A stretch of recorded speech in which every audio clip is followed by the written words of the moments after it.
Welcome to the instruction video for the TFSA tracker. In this video, we'll be going over how to set up and use a spreadsheet. When you first open the file, you'll be greeted by this About tab. This tab has basic information about the file, such as the version number over here, and the revision history down here. For this demo, I'll be using the Excel version. However, if you have the Google Sheets version, it should be identical. Just to note, the entire file is password protected. This is just so you don't accidentally break any formulas. Any cells that you need to edit are already unlocked for you. So to start, let's go to the Annual Limits tab. Here is where you enter the TFSA annual limits set by the CRA. This version goes up to 2025. If you're using this in a future year, just be sure to keep it up to date. For example, if the CRA set the 2026 limit to $8,000, you would enter that here. For now, I'll remove this and leave it up to 2025. This spreadsheet uses this tab in its calculations, so ensure it's up to date. Next, let's go to the Settings tab. First, I'll enter my name, and below that we have the TFSA start year. Your TFSA start year is the year you started earning contribution room. This happens when you turn 18, regardless of when you opened your account. If you've been a resident of Canada since you turned 18, your TFSA start year would just be your birth year plus 18. For example, if you were born in 1995, your TFSA start year would be 2013. For this demo, I'll use 2022 as an example. Once that's selected, this table on the right will update automatically. Down here, you can enter any institutions where you opened a TFSA. In this demo, I'll use RBC, Questrade, and Wealthsimple as examples. If you have multiple TFSA accounts within an institution, you could do something like Questrade-retirement and Questrade-down payment as examples.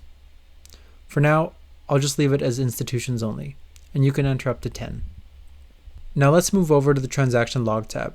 This is where you can record your contributions and withdrawals. Let's say I contributed to my TFSA on January 1st. I'll enter Jan1 for short and press enter.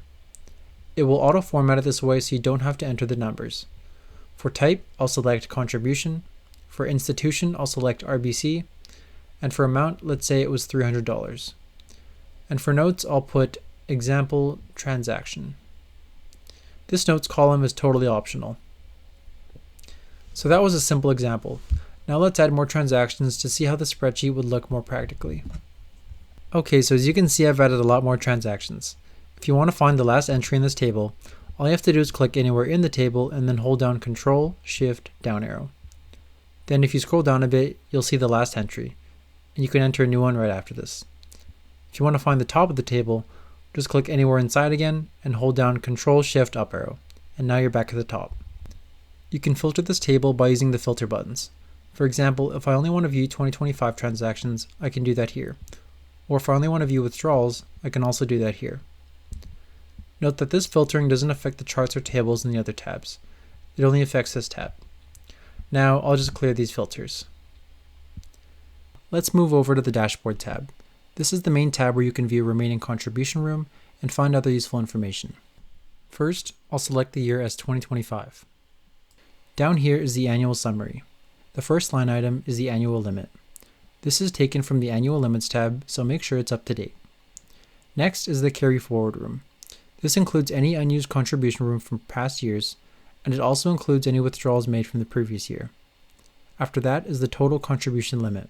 This equals the annual limit plus the Carry Forward room. This is the total amount you can contribute for the selected year and should match the number you see in your MyCRA account. That is, after you enter your previous year's contributions and withdrawals in the Transaction Log tab. Next is the Total Contributions. This is simply the sum of all contributions that were made in the selected year. In this example, the total contributions is around $7,600. Next is the Available room. This will equal the total contribution limit minus the contributions. Make sure you don't exceed your available room to prevent penalties from the CRA. Lastly, we have withdrawals. This is just the sum of all withdrawals made in the selected year. These will get added back in the following year's carry forward room, along with any unused room. If we move to the right, we have this progress bar. This progress bar shows how close you are to maxing out your TFSA for the year. You can aim to fill the progress bar every year to ensure you're maximizing your savings. After that, we have a year countdown. This just lets you know how much time you have left to max out your TFSA. And right below that is the amount you'd have to save per day to achieve that. Over here we have a monthly breakdown of your contributions and withdrawals.